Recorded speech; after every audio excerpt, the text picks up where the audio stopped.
Ayan na nga yung sinasabi ko eh, bata pa lang namamanot na. So di nga guys no, may dominant na pala sa magkakapatid. At ayan na nga yung resulta. Panot. Puno ng sugat.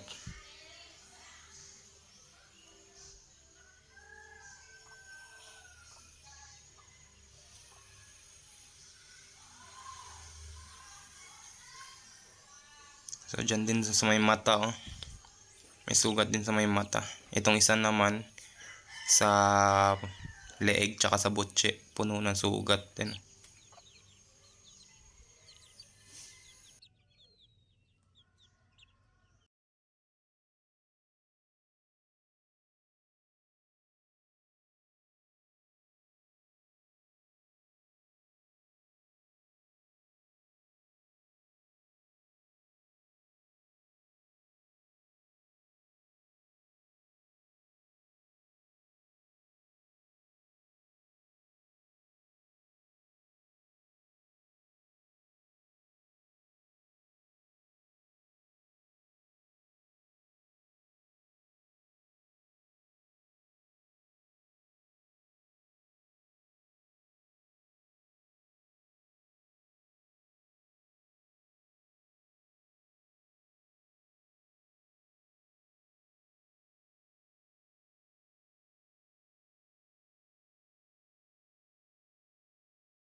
So naglagay nga pala ako dyan ng sawdust no, para dun sa mga droppings nila na mamasama-sama tuyo naman.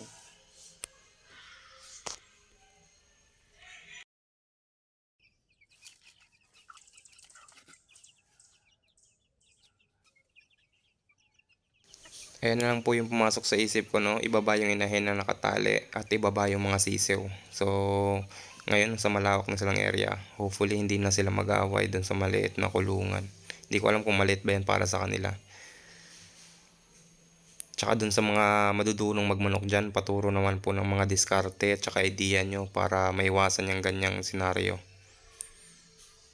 Thank you.